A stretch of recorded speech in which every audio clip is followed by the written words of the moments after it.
Segunda Crônicas 8, 11 a 18.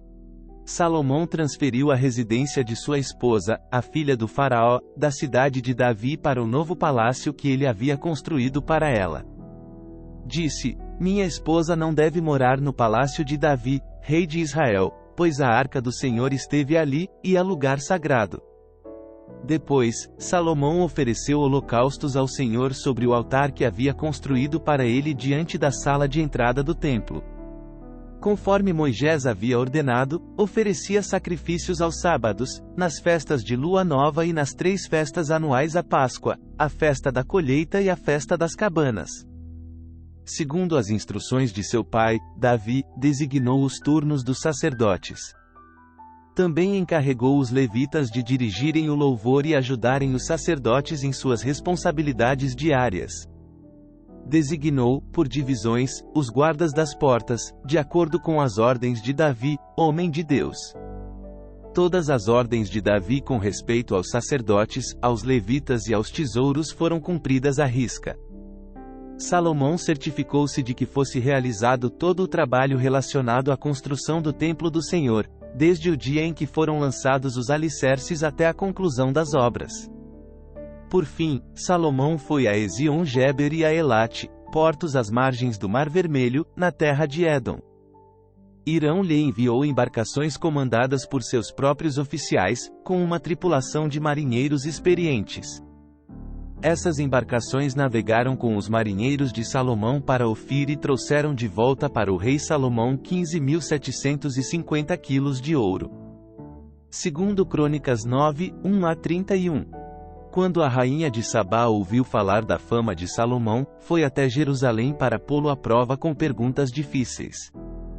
Chegou à cidade com uma comitiva numerosa e uma imensa caravana de camelos carregados de especiarias, grande quantidade de ouro e pedras preciosas. Quando se encontrou com Salomão, conversou com ele a respeito de tudo que tinha em mente.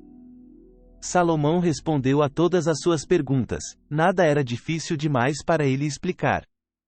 Quando a rainha de Sabá percebeu quanto Salomão era sábio e viu o palácio que ele havia construído, a comida que era servida às mesas do rei, os alojamentos e a organização de seus oficiais e servos, os trajes esplêndidos que vestiam, os copeiros da corte e suas roupas, e os holocaustos que Salomão oferecia no templo do Senhor, ficou muito admirada.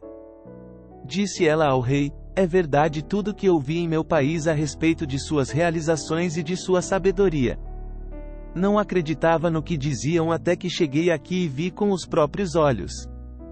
Aliás, não tinham me contado nem a metade a respeito de sua grande sabedoria. Vai muito além do que ouvi. Como deve ser feliz o seu povo! Que privilégio para seus oficiais estarem em sua presença todos os dias, ouvindo sua sabedoria. Louvado seja o Senhor, seu Deus, que se agradou de você e o fez rei para governar para ele. Por causa do amor de Deus por Israel, e porque ele deseja estabelecer para sempre este reino, ele o fez rei para governar com justiça e retidão.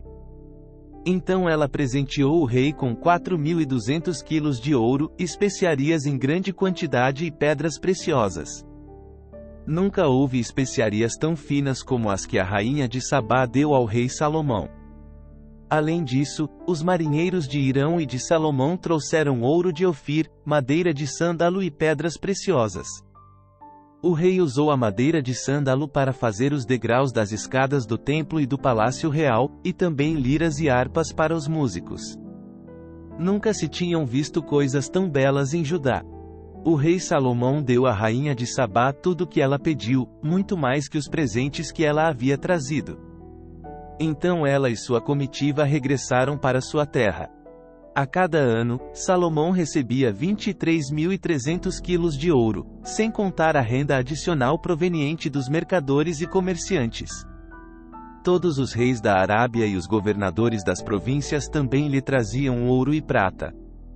O rei Salomão fez 200 escudos grandes de ouro batido, cada um pesando 7,2 quilos. Também fez 300 escudos menores de ouro batido, cada um pesando 3,6 quilos. O rei colocou esses escudos no palácio da floresta do Líbano. Então o rei fez um grande trono de marfim revestido de ouro puro. O trono tinha 6 degraus e um lugar de descanso para os pés feito de ouro. De cada lado do assento havia um apoio para o braço e, junto de cada apoio, a escultura de um leão. Também havia outros 12 leões, um de cada lado dos 6 degraus. Nenhum outro trono em todo o mundo se comparava ao de Salomão. Todas as taças do rei Salomão eram de ouro, e todos os utensílios do palácio da floresta do Líbano eram de ouro puro. Não eram de prata, pois nos dias de Salomão a prata era considerada um metal sem valor. O rei tinha uma frota de navios mercantes que navegavam com os marinheiros enviados por Irão. Uma vez a cada 3 anos, as embarcações voltavam trazendo ouro, prata, marfim, macacos e pavões. Salomão se tornou o mais rico e sábio de todos os reis da terra. Reis de todas as nações vinham consultá-lo e ouvir a sabedoria que Deus lhe tinha dado. A cada ano, os visitantes traziam presentes de prata e ouro, roupas, armas, especiarias, cavalos e mulas. Salomão tinha 4.000 estábulos para seus cavalos e carros de guerra, e 12.000 cavalos.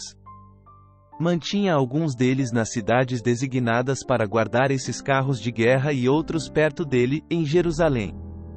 Governava sobre todos os reis, desde o rio Eufrates, ao norte, até a terra dos filisteus e a fronteira do Egito, ao sul. O rei tornou a prata tão comum em Jerusalém como as pedras. E havia tanta madeira valiosa de cedro como as figueiras bravas que crescem nas colinas de Judá. Os cavalos de Salomão eram importados do Egito e de muitos outros países. Os demais acontecimentos do reinado de Salomão, do início ao fim, estão anotados no registro do profeta Natã, na profecia de Aías, de Siló e nas visões do vidente Ido, acerca de Jeroboão, filho de Nebate. Salomão reinou por 40 anos sobre todo o Israel, em Jerusalém. Quando morreu e se reuniu a seus antepassados, foi sepultado na cidade de Davi, seu pai. Seu filho Roboão foi seu sucessor. Segundo Crônicas 10, 1-19. Roboão foi a Siquém, onde todo o Israel havia se reunido para proclamá-lo rei. Quando Jeroboão, filho de Nebate, soube disso, voltou do Egito, para onde havia fugido do rei Salomão. Os líderes de Israel convocaram Jeroboão, e ele e todo o Israel foram falar com Roboão. Seu pai foi muito duro conosco, disseram. Aliviei a carga pesada de trabalho e de impostos altos que seu pai nos obrigou a carregar. Então seremos seus súditos leais. Roboão respondeu: voltem daqui 3 dias para saber minha resposta. E o povo foi embora. O rei Roboão discutiu o assunto com os homens mais velhos que haviam sido conselheiros de seu pai, Salomão. O que vocês aconselham? Perguntou ele. Como devo responder a este povo? Eles disseram: se o Senhor tratar este povo com bondade, se agradá-los e lhes der uma resposta favorável, eles serão seus súditos leais para sempre. Mas Roboão rejeitou o conselho dos homens mais velhos e pediu a opinião dos jovens que haviam crescido com ele e agora o acompanhavam. O que vocês aconselham? Perguntou ele. Como devemos responder a este povo que deseja que eu alivie as cargas impostas por meu pai? Os jovens responderam: você deve dizer o seguinte a essa gente que diz que seu pai foi muito duro com eles e que pede alívio: meu dedo mínimo é mais grosso que a cintura de meu pai. Sim, meu pai lhes impôs cargas pesadas, mas eu as tornarei ainda mais pesadas. Meu pai os castigou com chicotes comuns, mas eu os castigarei com chicotes de pontas de metal. 3 dias depois, Jeroboão e todo o povo voltaram para saber a decisão do rei, como ele havia ordenado. Roboão lhes respondeu com aspereza, pois rejeitou o conselho dos homens mais velhos e seguiu o conselho dos mais jovens. Disse ao povo: meu pai lhes impôs cargas pesadas, mas eu as tornarei ainda mais pesadas. Meu pai os castigou com chicotes comuns, mas eu os castigarei com chicotes de pontas de metal. Assim, o rei não atendeu o povo. Essa mudança nos acontecimentos foi da vontade de Deus, pois cumpriu a mensagem do Senhor a Jeroboão, filho de Nebate, por meio do profeta Aías, de Siló. Quando todo Israel viu que o rei não iria atender a seu pedido, respondeu: abaixo a dinastia de Davi. O filho de Jessé nada tem a nos oferecer. Volte para casa, Israel. E você, Davi, cuide de sua própria casa. Então todo o povo de Israel voltou para casa. Roboão, porém, continuou a governar sobre os israelitas que moravam nas cidades de Judá. O rei Roboão enviou Adonirão, encarregado dos trabalhos forçados, para restaurar a ordem, mas o povo de Israel o apedrejou até a morte. Quando essa notícia chegou ao rei Roboão, subiu rapidamente em sua carruagem e fugiu para Jerusalém. E até hoje as tribos do norte de Israel se recusam a ser governadas por um descendente de Davi.